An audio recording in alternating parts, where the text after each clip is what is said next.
É com você. Então, boa noite a todos, sejam todos bem-vindos à reunião de estudo da comunidade Barigui.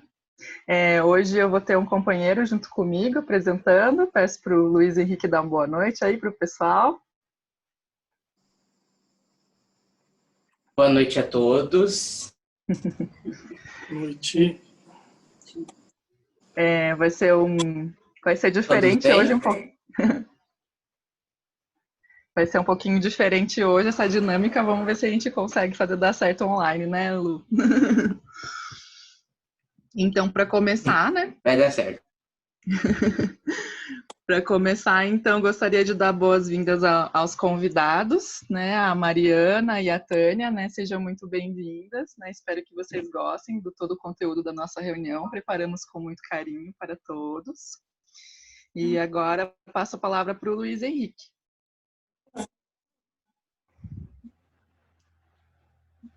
Agora, boa noite a todos de volta. Agora, para falar um pouco sobre o desenvolvimento da Soka Gakkai pelo Ikeda Sensei, convido a Dani para fazer um momento... A Jandira, perdão. A Jandira? Desculpa. Imagina.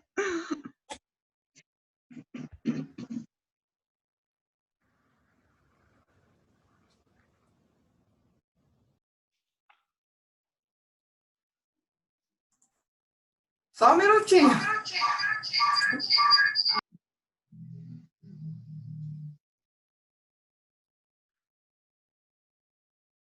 Bom, calma aí, gente, que deu uma microfonia.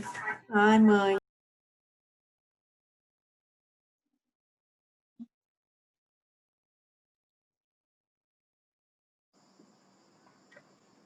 Pronto, acho que agora foi, né? Pronto, mãe.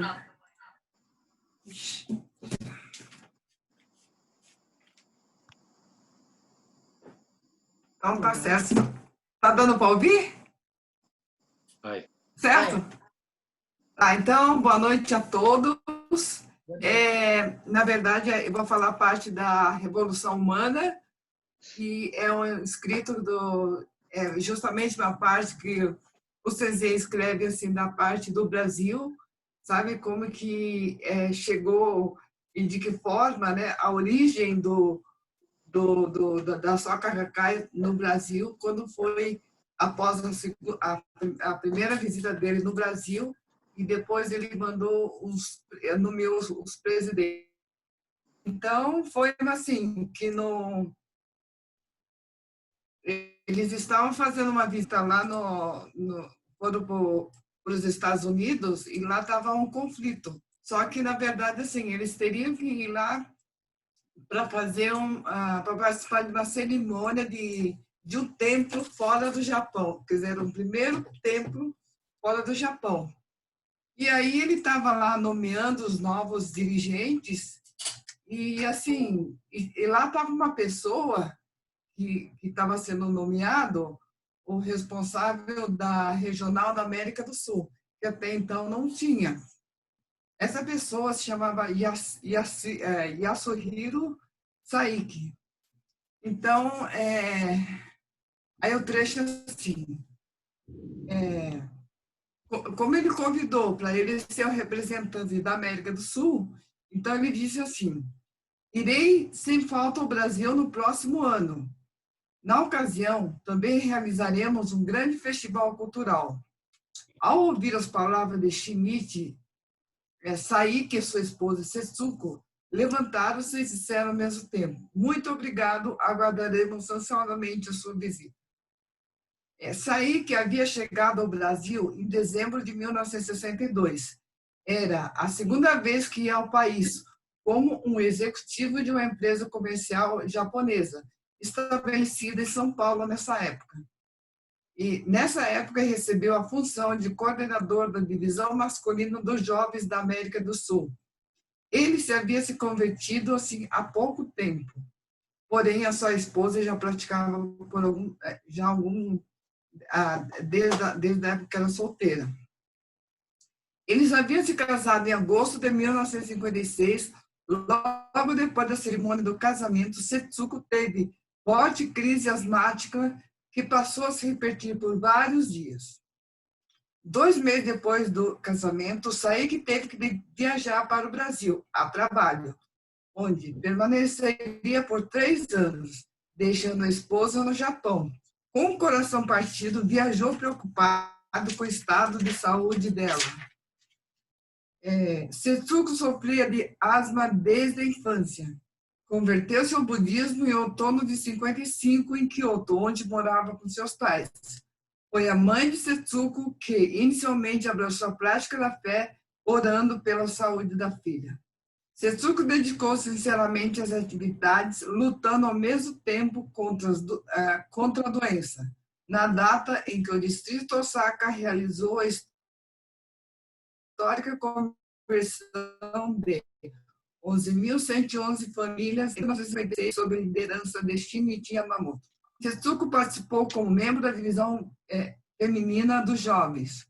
Os recebeu de Shinichi, nessa ocasião, formaram o ponto primordial da sua prática da fé. No início de 56, parecia que a asma havia desaparecido. Porém, a partir da noite do casamento, as crises voltaram a atacar. Logo depois da partida do marido, Setsuko tomou forte decisão. Essa enfermidade tem origem no meu karma. Não há outra forma de curá-lo, a não ser com a prática da fé.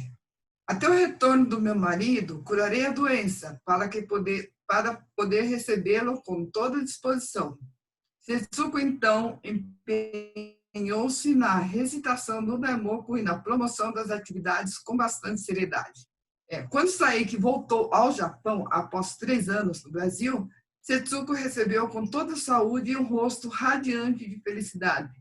Vendo essa prova real da prática da fé, Saik interessou-se em conhecer o budismo e ingressou na Soka Gakkai logo em seguida. O retorno dele ao país natal era temporário. Em pouco tempo, deveria retornar ao Brasil. Durante a curta permanência no Japão, Saik aproveitou o tempo disponível para participar das reuniões das atividades da propagação do budismo, pois queria aprender tudo sobre a prática da fé. Um mês antes da viagem para o Brasil, Saik foi chamado por Shinichi para o encontro na sede do jornal Seiko Shimbun. Embora fosse jovem e recém-convertido, Shinichi desejava dialogar e ele incentivá-lo ao máximo. Quando ele assumiu a liderança da divisão masculina dos jovens do Brasil, o número de integrantes estava em torno de 100 rapazes. 2 anos depois, já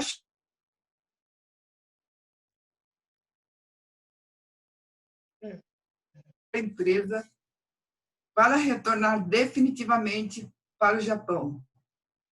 Yasuhiro Saik pensou seriamente: se eu voltar para o Japão, teria que abandonar o sonho de desenvolver o Kosen-Rufu da América do Sul. Não posso afastar-me do Brasil. Desapontarei os rapazes. Vou pedir demissão da empresa. Permanecerei no Brasil para consagrar a vida do Kosen-Rufu. Essa foi a decisão tomada por ele. Saik era formado pela Universidade de Línguas Estrangeiras de Tóquio e, a partir de então, seguia uma carreira promissora. Seu futuro seria certamente bem-sucedido. Entretanto, o coração dele já estava consciente da missão de lutar em prol das pessoas, cuja importância maior era maior do que a carreira profissional. Quando foi ao Japão no final de 64, entregou seu pedido de demissão. A diretora ficou perplexa, não estava acreditando no que ele faria. Ele sabia que seria capaz de abrir próprio negócio na área de comércio internacional e iniciar uma nova vida no Brasil. Em seguida, Yasuhiro Saik foi até a sede da Soka Gakkai e Shinichi Yamamoto recebeu calorosamente. Depois de ouvir com atenção a decisão tomada por Yasuhiro, Shinichi disse sorrindo: compreendi perfeitamente. Empenhe-se doravante conforme a sua expectativa. Da minha parte, continuarei oferecendo apoio. Leve sua esposa e esforce com a disposição de se firmar definitivamente no Brasil. Na reunião geral dos líderes da Soca Gakkai, realizada em dezembro de 64, Saik foi nomeado responsável pela Regional América do Sul, esposa responsável pela divisão feminina. Depois de passar o fim de ano no Japão, Saik e Setsuko mudaram-se para São Paulo, em meados de janeiro de 65. Daí em diante, os dois empenharam-se percorrendo várias localidades do Brasil e da América do Sul, viajando por longas distâncias. Viajava de 20 ou 30 horas de ônibus para o Chacabuco. Com essa dedicação, as organizações do Brasil e dos países da América do Sul começaram a se desenvolver gradativamente, abrindo uma nova história na jornada do Cossiru. Então, muito obrigado. É isso que é uma parte da Revolução Humana, que conta parte do Brasil. Eu acho importante contar isso, porque nesse período, essa pessoa, na verdade, Saik é um pseudônimo. O nome dele é Saito. E Yasuhiro Saito, né? O nome dele era Roberto Saito, a esposa era Silvia Saito. E a gente vivenciou isso porque, na verdade, a prática da fé da senhora Setsuko, ela transformou o karma de saúde. Ela faleceu já faz alguns anos, mas não foi o problema de asma. Ela faleceu por outros motivos. Mas era assim, era uma pessoa assim que era uma senhora que era além da época. Eu estou falando um pouco mais, sabe? Era uma pessoa assim muito assim, uma senhora além da época que passava-se muita coragem para as mulheres, incentivo, ânimo. Então ela foi assim uma pessoa assim muito importante em toda a organização. Então ela começou em São Paulo, no bairro da Liberdade, e aí hoje ele ele se espalha assim depois de 40 anos, ele está assim, a organização cresceu e se expandiu para todo esse país, esse imenso país. Então é isso. Obrigada, Jandira. Nossa, que emocionante, porque além de estar na nova Revolução Humana, é uma experiência pessoal que você teve, né? Então fica mais legal ainda. Muito obrigada por compartilhar esse trecho maravilhoso com a gente. E agora chegou a hora da gente estudar um pouquinho, né? E para isso eu vou chamar o Will para conduzir a matéria para a gente. Olá, boa noite. Então, a matéria em cima de uma publicação do Seikyo Post, que saiu dia 24 de setembro, não tem muito tempo não. Chama Cada Ser Humano é um Microcosmo. Não sei se alguém já leu, mas é uma matéria bem legal. Temos de olhar para dentro de nós mesmos e investigar a essência de nossa existência como seres humanos. Foi o que Sensei Ikeda disse durante uma conferência da Soka Gakkai na Malásia, em 1º de dezembro de 2000. O budismo ensina que cada ser humano é um microcosmos, uma versão em miniatura do próprio universo. A ciência moderna também confirma essa visão. As escrituras budistas descrevem com riqueza de detalhes como o nosso corpo se assemelha a um universo em miniatura. Comparam nossos olhos ao sol e à lua, a forma arredondada de nossas cabeças à abóbada celeste e o cabelo às estrelas. Comparam nossa sobrancelha à constelação da Ursa Maior e a respiração ao vento. Aproximadamente 360 juntas do nosso corpo correspondem aos dias do ano. O calor do estômago representa a primavera e o verão, e a fria dureza das costas representa o outono e o inverno. Nichiren cita em um Gosho a obra Anotações sobre grande concentração e discernimento, do mestre chinês Miaoli. A inspiração e a expiração pelo nariz são como o vento que sopra nas montanhas e vales. A inspiração e a expiração pela boca são como os ventos que cruzam o céu aberto. Nossos olhos são como o sol e a lua.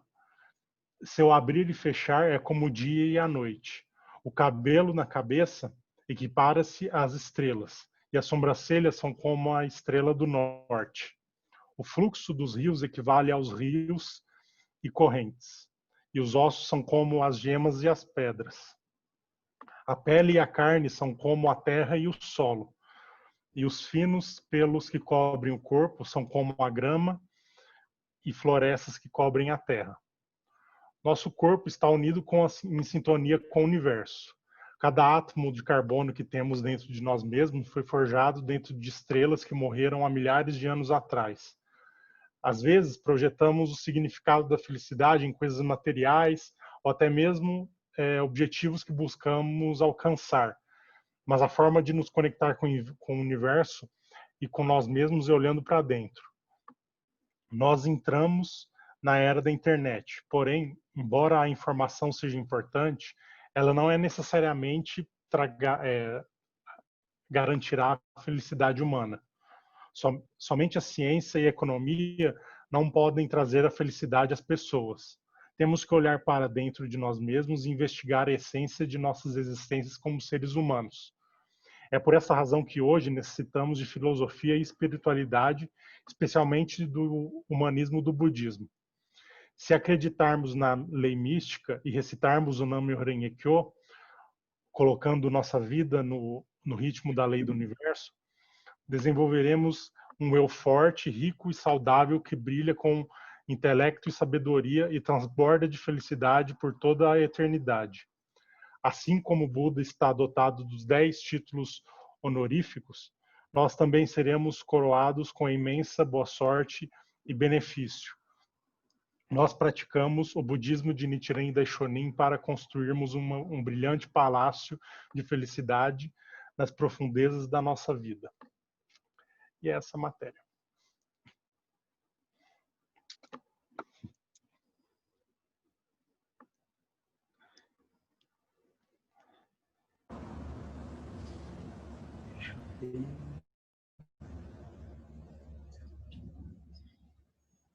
Sim. Muito obrigado por essa excelente explanação, Will. É sempre muito bom aprender sobre o budismo. Bom, agora teremos o diálogo com o Edson, para a gente conversar e tirar algumas dúvidas. Boa noite a todos. Todos bem? Todo mundo tranquilo? Gostaria de dar duas boas-vindas, né? Tanto a Tânia quanto a Mariana. A Tânia é convidada da Mariana, né? Mariana participou em reunião anterior e aí hoje já trouxe uma convidada para participar junto. Então, sejam muito bem-vindas. Eu acredito que vocês estão ouvindo, apesar de estarem com a câmera fechada. Gostaria de começar propondo se vocês têm alguma dúvida ou não, né? Esse positivo aí que está vendo e que tem dúvida ou não? Você quer abrir o microfone, Tânia? Por enquanto, não. Tá tudo Mariana está tranquila. Tô tranquila. E a Tânia, vou abrir o microfone da Tânia agora para ela poder... A Tânia mandou no expressar chat aqui, Edson, sem dúvida. Sem dúvida. Então tá bom. Já que as duas, principalmente, não têm dúvida, daqui a pouco eu vou abrir pergunta para todo mundo, né? Porque normalmente a pessoa que vem a primeira vez, a dúvida é mais simples, né? Agora, se libera geral para qualquer um perguntar, só vem pergunta complicada. Então, antes de começar oficialmente com o diálogo, gostaria de parabenizar, né, pela matéria, que foi muito bem feita. E o bacana de ler, tanto para a Mariana quanto para a Tânia, Nova Revolução Humana é um romance que o presidente Queda escreveu, descrevendo a trajetória da organização, de 1960 até mais ou menos 1991, né? Logicamente entrando até os dias de hoje, né, em alguns pontos. E nessa Nova Revolução Humana, para vocês terem ideia, aqui, inclusive está aqui, ó, esse aqui. Ele foi feito em 30 volumes. Pensa, né? 30 volumes. E o presidente Queda começou a escrever essa Nova Revolução Humana quando ele está em 1993, quando ele estava com a idade de 65 anos de idade. Então, olha que espetáculo, né? Ele, com 65, começa a escrever um romance. Ele mesmo prevê, em 93, que esse romance deve ficar em torno de 30 volumes. E ele concluiu, né, há 2 anos atrás, em 2018, ele concluiu com exatamente 30 volumes. Né? Na realidade, ele fez uma conta errada, porque ele precisou falar um pouquinho mais, deu 31. E aí, para ele não sair do 30 volumes, ficou 30A e 30B. Então, na realidade, Nova Revolução ficou com 31 volumes. Né? E aí ele conta essa parte da história do início da organização aqui no Brasil, em 1960, e aí em 1964, efetivamente, quando o senhor Roberto Saito, né, o senhor Saik e a sua esposa vieram para o Brasil. E basicamente a organização começou ali não seria tanto do zero, mas quando da vinda dele em 1960, praticamente a organização estava começando do zero. Hoje nós devemos ter em torno de 200 a 300 mil famílias, né, e membros praticando no Brasil inteiro. E o bacana de você ler a história é você ter convivido com parte dessa história. Né? Por quê? Porque eu conheci o senhor Roberto Saito, conheci a senhora Silvia Saito, pessoas maravilhosas, e que construíram realmente a base da organização que a gente desfruta hoje. Né? Ela faleceu em 93, né? Logo depois da visita do presidente Queda aqui ao Brasil, e o senhor Roberto Saito faleceu em 2010, 10 anos atrás. Então, essa é sempre, como eu falo, notícia ruim, que um dia todos nós vamos falecer, então não tem jeito, não tem como barganhar e nem negociar. O que a gente sabe é que vai demorar mais ou demorar menos. Agora, quando vai ser, como vai ser e de que forma vai ser, não tem como. Então, nesse aspecto, né, a morte seria um dos 4 sofrimentos do budismo: nascimento, doença, velhice e morte. A partir do momento que nasceu, infelizmente não tem saída, vai falecer. Agora, o que a gente faz nesse período que a gente está com a vida manifesta é que é fundamental para o nosso próprio desenvolvimento. Né? O budismo fala da eternidade da vida, a vida não teve nem início e nem vai ter fim, só que ela tem momentos em que ela manifesta, como está agora, né? Olhando aqui todo mundo manifestando, todo mundo com a sua vida plena. Né? E no caso da morte, a gente simplesmente está com essa vida não manifesta. Né? Um período em que a gente não manifesta essa vida. Então, o que acontece? Nesse período, a gente não mexe com o nosso karma. Na realidade, a gente mexe porque outras pessoas oram pela gente. Né? Mas a ideia é, estando vivo, a gente poder transformar o karma. Gostaria de aproveitar a última frase do William na explanação dele. Ele falou: transformar em palácio da felicidade a nossa própria vida. E aí, o que seria esse palácio da felicidade? Né? Seria nós individualmente. Então, cada um de nós, nesse momento, está vivendo um momento de sofrimento. Pandemia, digamos, não é fácil para ninguém. Todos nós estamos sofrendo com isso. Tanto com as pessoas que estão falecendo, quanto tem que tomar todos os cuidados, sair na rua com máscara, isso e aquilo. Então, isso faz parte da nossa própria vida. Né? É um sofrimento. De uma forma ou de outra, a gente está enfrentando isso. Mas, individualmente, né, transformar o nosso coração no palácio da felicidade independe desse nosso exterior. Ou seja, o sentimento a gente cria no nosso próprio coração, na nossa própria mente. Né? Na última reunião, não sei se a Mariana tinha participado, como uma observação, né, o João, se não me engano, né, ele estava comentando que hoje, né, tecnicamente, diz que o coração emite um campo magnético. Por isso que às vezes a gente olha para uma pessoa e simpatiza, e às vezes a gente olha para uma pessoa e não simpatiza, ou seja, aquele famoso não bateu o santo, né? Não tem nada a ver com o santo, é a questão do pessoal. Mas muitas vezes, mesmo nesse primeiro momento, a gente não gostando da pessoa, conhecendo todo o, digamos, o sentimento, o pensamento da pessoa, a gente pode mudar de opinião. Né? Eu acho que já dei um briefing, e agora sim eu estou liberando para todo mundo as perguntas, né? Pode ficar à vontade.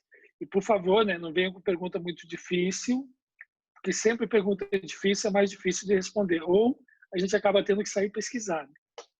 Mas fique à vontade. Todo mundo com cara animada, só que na hora de perguntar, todo mundo fica, parece que assustado, né? Viu, Edson? Opa, alguém abriu o microfone. Diga. Boa noite. Boa noite. Legal estar com tanta gente legal aqui dentro, né? Olha só. Mas vamos lá. Muito bom.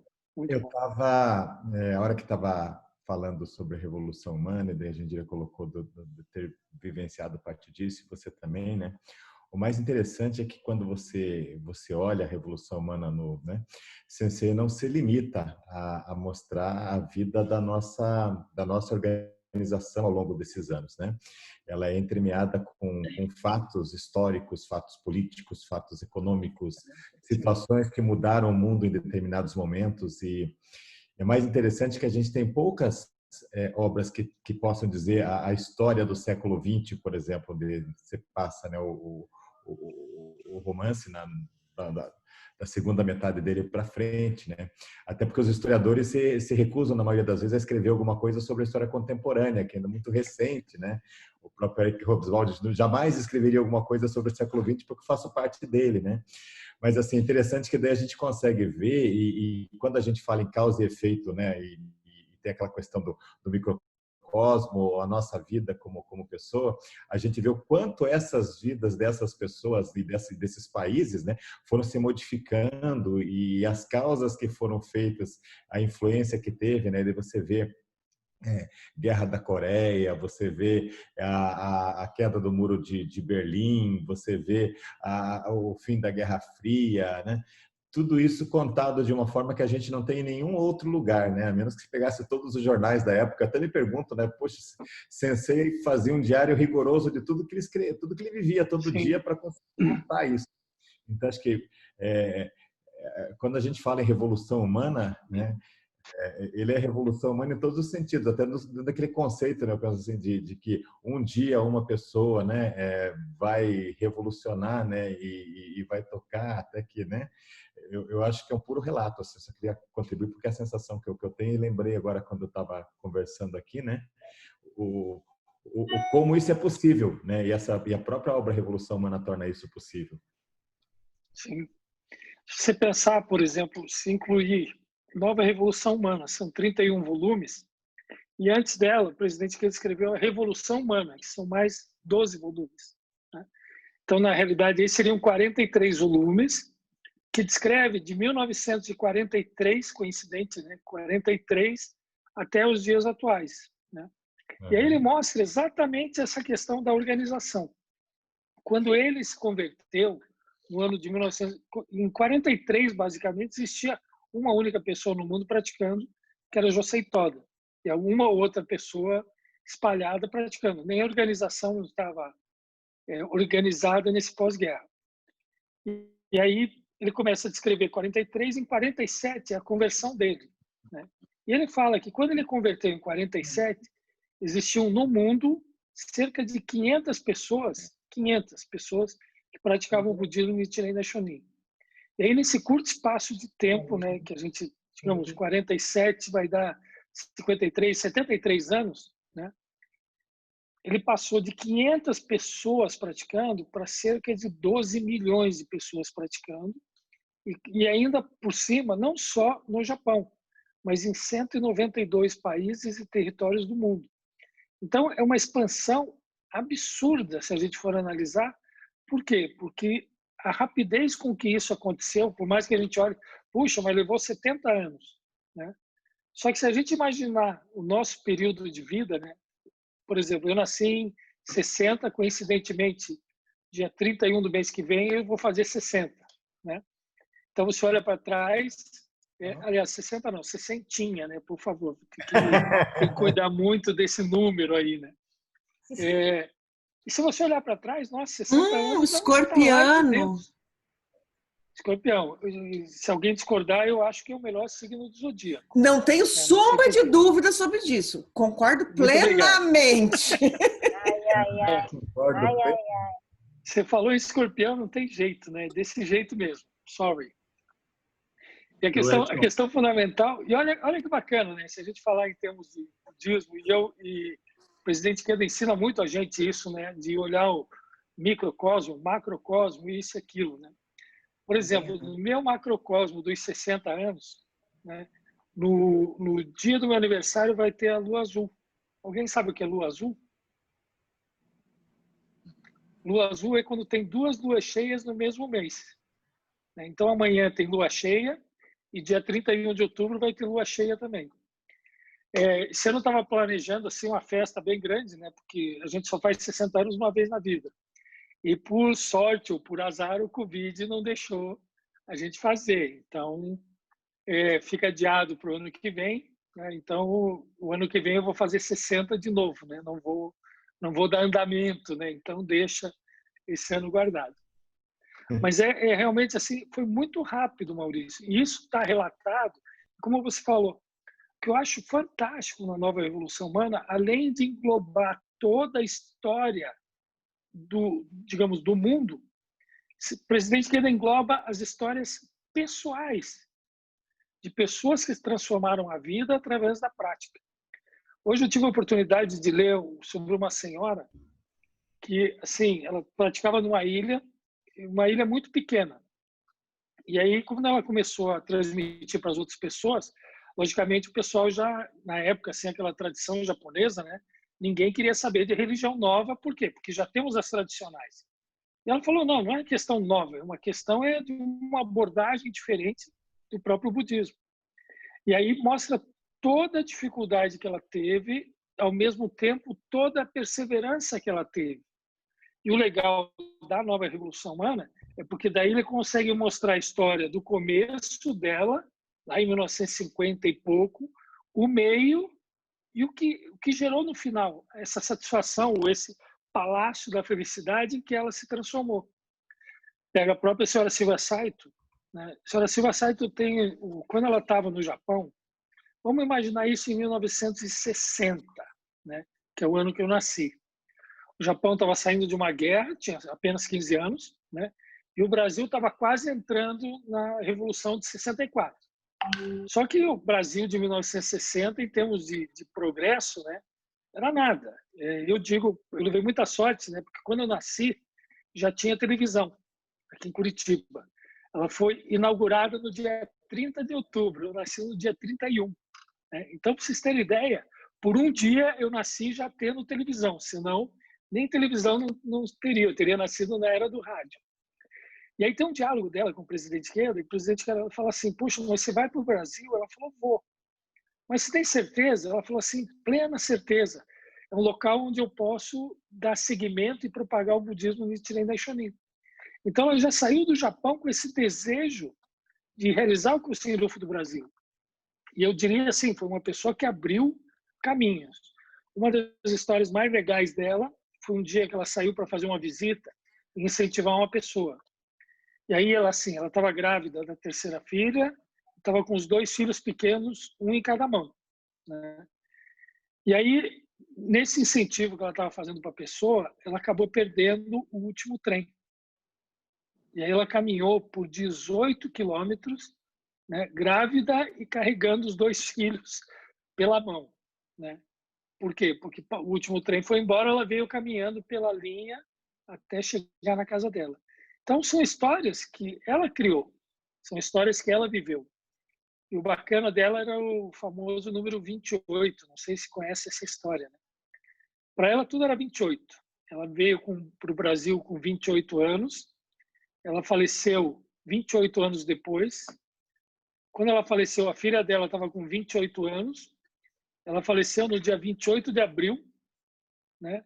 Então, são coisas muito marcantes na vida dela. Né? E ela falou o número 28. Aí eu pensei comigo, bom, então eu vou partir direto para 100, né?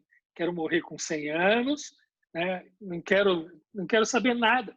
Tipo, quero morrer sem doenças, né? Quero morrer sem problemas, né? Eu já parti para o número 100. Alguém quer perguntar alguma coisa? Eu ia falar que o seu Alcides quer falar. Eu pensei que era meu tempo que tinha acabado já. Não, ainda tem mais 10 minutos. Mais 10 minutos. Ótimo, obrigadão. Fala, Boa noite a todos. Boa Tudo bem noite. com vocês? Ótimo. Bom, eu queria dizer para vocês, havia a Jandira falar sobre o professor Roberto Saito, eu tive a oportunidade de participar de algumas atividades do Roberto Saito em São Paulo. Quando eu viajava daqui, de Curitiba para São Paulo, no final de semana, para pegar orientação lá para trazer para o pessoal aqui. O Edson deve estar sabendo disso, né? Eu também fazia isso. E eu tive a oportunidade, muitas vezes, de estar de receber orientações do seu Roberto Saito, né? E também conheci a dona Silvia Saito, né? E por incrível que pareça, né? Uma vez a senhora Silvia Saito veio para Curitiba, visitar Curitiba, né?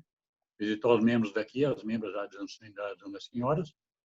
E bem naquela época, naquele final da semana, tinha uma atividade na minha casa, a Adesão das Senhoras, né? E, para surpresa de todas as senhoras, ela foi participar na reunião na minha casa, né? E eu tinha saído para jogar bola, né?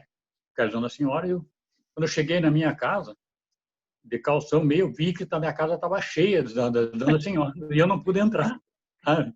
Eu tive que sair de volta, né? Esperar terminar a reunião. E, para minha surpresa, eu soube que tinha 23 divisão das senhoras na minha casa, sabe? Minha casa era pequena, então, quando eu cheguei de longe, eu vi que tinha divisão das senhoras até para o lado de fora da minha casa, né? Então, eu conheci a dona Silvia Saito, mas, infelizmente, eu não pude ver ela aquele dia, porque eu não pude chegar na minha casa, porque eu estava de calção, né, de camisa de jogar bola. Mas então, eu vi a felicidade das donas senhoras depois, né, durante a semana que elas fizeram a reunião novamente. Elas estavam muito contentes de ela ter participado lá em casa, né? E, por incrível que pareça, a Divisão das Senhoras conseguiu juntar aquele dia 23 Divisão das Senhoras, uma convenção, né? Então, era realmente uma luta, né, que estava dando senhora naquela época, e eu tive a boa sorte de receber ela na minha casa, né? Então, foi uma coisa que marcou também na minha vida e na minha luta, né? De toda a minha comunidade. Legal. Então, muito bom. Obrigado, pessoal. Que é isso. Parabéns. Na realidade, a vida é feita disso, né? Feita de histórias, uma atrás da outra, né? A gente poder relembrar isso, né? Eu convivi bastante com ela e com o seu Saito, né? Inclusive, uma vez num treinamento no Japão, na hora da confraternização após a reunião, tocaram aquela música Bessame Mucho, né? Ela levantou e convidou seu Saito para dançar. Aí seu Saito, eu não vou dançar, eu não sei dançar, não sei o quê, não sei o quê. E como eu estava perto, o pessoal me empurrou, né? Vai lá, Edson, vai você, então. E eu posso contar que eu dancei com ela, Bessame Mucho, no final de uma reunião no Japão, né? Então é um negócio assim que fica na vida, né? São coisas que a gente não esquece. E algumas vezes eu tive a oportunidade de conduzi-la, né? Quando veio fazer atividade em Curitiba, ou mesmo em Santa Catarina, né? Que naquela época Santa Catarina pertencia a Curitiba. Então ela vinha para cá, a gente pegava o carro, fazia Santa Catarina, depois voltava e participava aqui, né? Eu tive a oportunidade de ser motorista, de poder conduzi-la assim, dialogando o tempo todo. A gente tinha realmente uma grande amizade, né? E são histórias. E dela e de Sr. Saito, eu garanto para vocês, tem muita história, porque realmente o empenho que eles fizeram para que a organização desenvolvesse, porque hoje a organização já está estabelecida, né? Hoje ela desenvolve quase que naturalmente. Lógico que precisa do empenho e da ação de todos nós. Mas você tirar do zero, né, e colocar, como eles colocaram, 5 mil, 10 mil, 20 mil, 50 mil, 100 mil membros, 100 mil famílias, não foi um trabalho assim simples e fácil. Mas fundamental está aí mostrado que foi feito, né? Isso é bacana. Perguntas. Vocês viram que só eu falo e só conto história, né? Ninguém quer perguntar nada. Temos de matéria. A matéria foi bem explanada, aí não gera tanta pergunta, né? E realmente, se a gente prestar atenção, são matérias fantásticas, porque todos nós estamos desafiando, né, nossas dificuldades, né? E, além disso, estamos tentando incentivar outras pessoas que possam ter a mesma percepção que a gente na prática, né? Mariana, você já chegou a fazer Daimoku alguma vez? Não? Já experimentou? Peraí que você ainda está sem... A Mariana é convidada veterana já, Edson. Faz alguns meses que ela vem então ela já participando tá com a fazendo. gente. Que legal. É que sem ver eu não estava identificando, senão talvez até eu tivesse identificado. Diga, Mariana, está aberto o microfone. Já fiz, sim. Que bom. E aí, pelo fato de você ter convidado a Tânia, eu acho que o resultado está aparecendo, não está? Surgiu uma curiosidade aí da parte dela. Que bom. Tânia já experimentou? Tânia ainda não? Acho que a Tânia não. Ela estava até me Tânia perguntando algumas coisas. Oi, ainda não, nada. Isso é tudo muito novo para mim. Legal, legal. Você pode me dizer o que você está achando da reunião em si? Tô gostando, tô gostando. Como você falou sobre as dúvidas, né? Com o tempo é que elas vão surgindo, porque como eu ainda tô bem iniciante, eu tô aqui conhecendo o território. Conhecendo. Uhum. Legal. Mas fica à vontade para perguntar ou mesmo interromper. Cutuca bastante a Mariana. Aí a Mariana é convidada da Dani. Da Dani. Ou não? Da Dani. Então, cutuca as duas a Dani, né? Tá, eu já até falei para a Mari mesmo me falar mais depois sobre.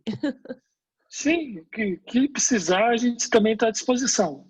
Tá bom, obrigada. O importante é, através dessa prática, a gente consegue transformar claramente a nossa vida. Então, o importante é sair quase que como uma experimentação. Pô, será que funciona mesmo? Né?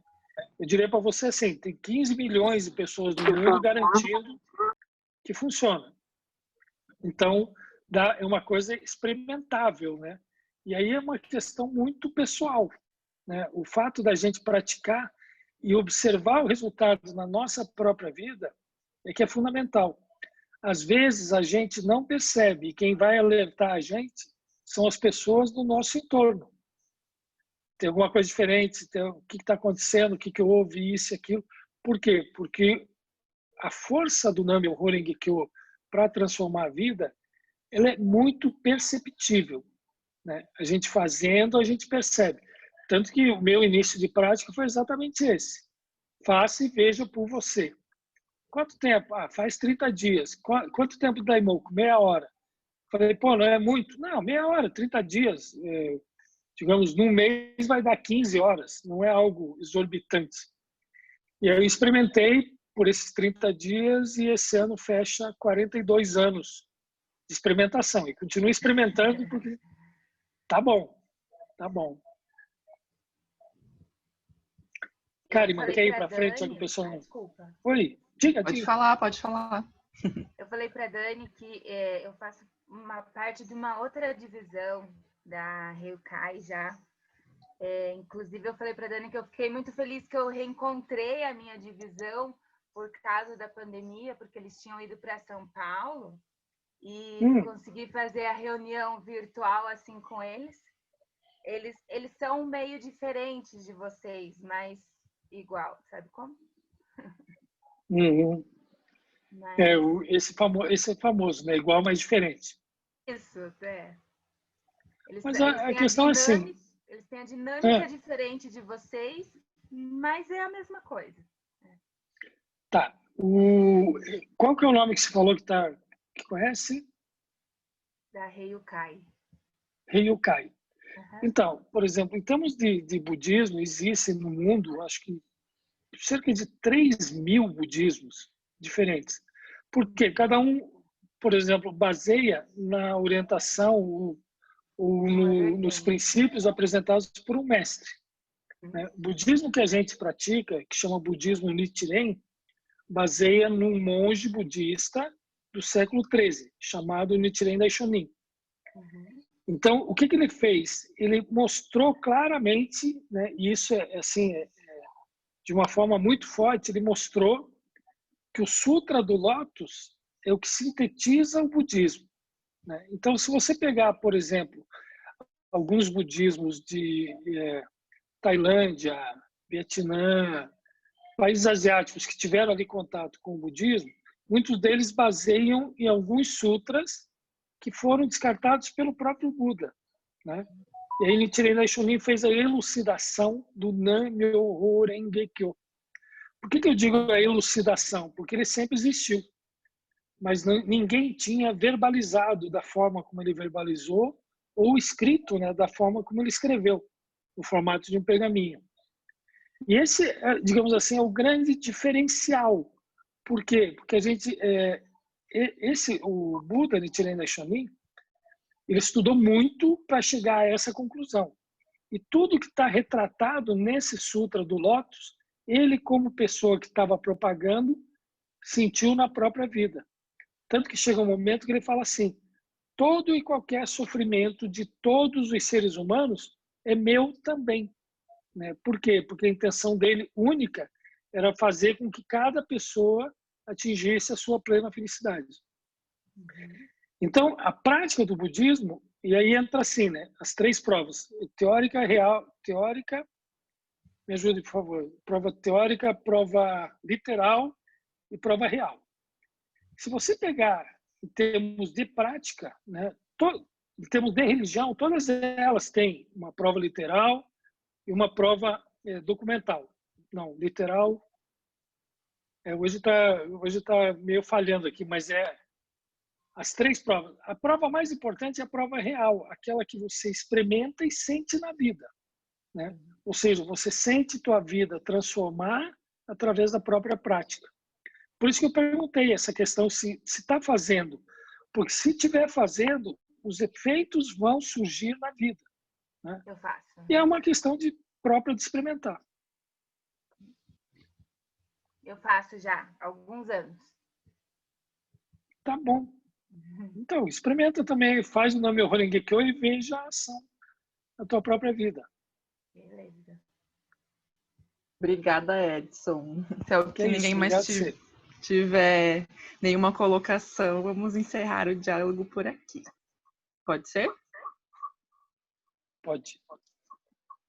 Então tá, obrigada, né, Edson, por conduzir o diálogo sempre com maestria, né? Obrigada a todos que contribuíram, Maurício, seu Alcides, Mariana, Tânia. E agora a gente já está indo para o finalzinho, né? Mas ainda tem palavras de incentivo para a gente ficar mais incentivada do que a gente já está. Então eu chamo a Marilda para fazer as palavras. Ok.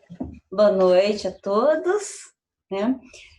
As palavras de incentivo de hoje eu tirei desse livro, que na verdade é para os jovens, para a juventude, mas todos nós somos jovens, né? Sempre. Então, eu vou ler aqui um trecho. É fundamental colocar em prática a filosofia da fé, prática e estudo, que tem como objetivo a revolução humana, por mais conturbada que seja a época ou mais acirrada que a competitividade social se torne. Esse é um princípio imutável. Portanto, do ponto de vista da eternidade, dar continuidade à fé, à prática e ao estudo é essencial. Haja o que houver, o importante é colocar em prática os ensinamentos de Daishonin, nem que seja um pouco a cada dia. Não importa a idade ou a posição social que ocupa. Jamais se esqueça desse ponto. Conforme nos ensina o conto da lebre e da tartaruga, é devagar e sempre que a tartaruga vence no final. Da mesma forma, espero que tenham a prática da fé de contínuo avanço, conforme o exemplo da tartaruga. Por meio dessa fé perseverante e ininterrupta, acumulamos infinita boa sorte e construímos uma vida repleta de realizações e vitórias. Podemos afirmar que o que realmente importa é o quanto conseguimos aprofundar a fé, elevando nossa condição de vida. Esse ponto é crucial, é o que determina a vitória na vida de uma pessoa. E gostaria de enfatizar que agora é o momento para se edificar essa base fundamental em sua vida. Por essa razão, fortaleçam ainda mais a sua fé. Envolver nossa vida com esse triunfante brado de vitória e dignificá-la no final, essa é a prova real de nossa iluminação. É para esse propósito que forjamos nossa vida no presente momento. Portanto, espero que vocês evidenciem o máximo de sua capacidade e resplandeçam em meio à sociedade. Do ponto de vista mais profundo, todos os aspectos da sociedade são em si o próprio budismo. Desta forma, com base na prática budista, procurem forjar a si próprios de diversas formas, dia após dia e mês após mês, e vençam infalivelmente tanto na vida diária como na sociedade. Muito obrigada, gratidão.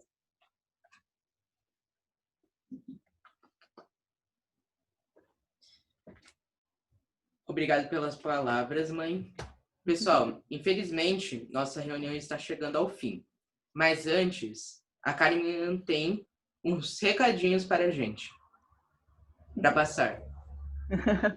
E aí, gente, então, recadinhos finais. A Editora Brasil, sei que está promovendo uma pesquisa que chama EBS para você, com o objetivo de conhecer melhor os assinantes e as preferências de conteúdo. Só que ela encerra hoje, eu vou colar o link aqui para vocês do chat. Não esqueço. Quem puder responder, né, ainda vale, hoje ainda vale, amanhã acho que já não vai ter mais, não vai estar mais disponível. E o segundo recado é para os líderes e para os jovens com segundo grau, de segundo grau e acima. Que nesse sábado a gente tem a capacitação para explanadores, né, do mês de outubro, onde a gente aprende sobre a matéria, né, do mês que vem, da reunião de palestra, né? Então, quem pode participar são os líderes de grau médio e acima, e a divisão dos jovens a partir que tenham segundo grau também. É sábado agora, então, dia 3 de outubro, às 17 horas. Alguém tem mais algum recado para passar? DS, DF?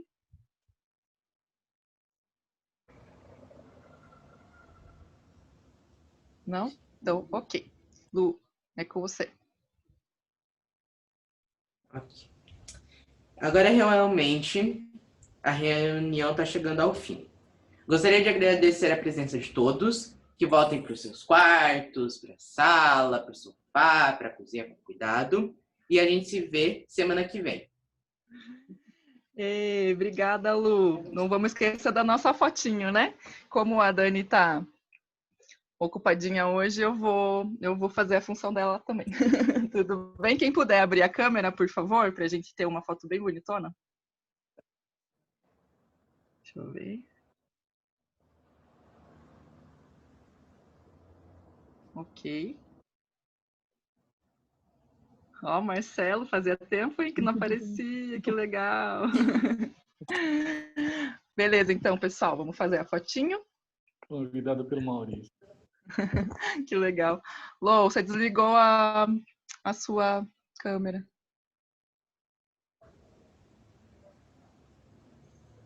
Lore.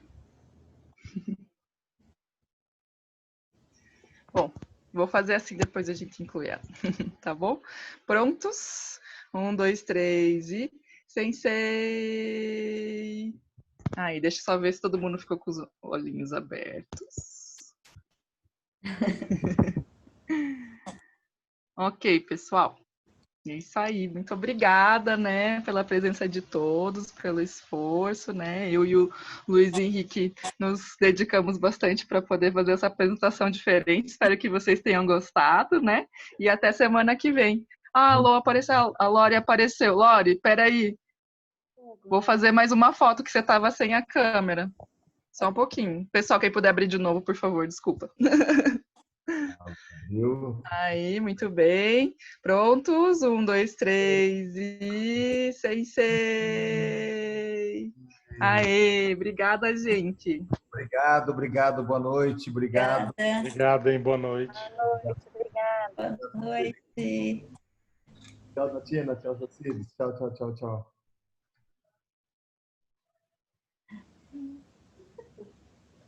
Nossa, vou ter que ir no toilet urgente. Aí vai ficando o pessoal que não sai, só se derrubar, né?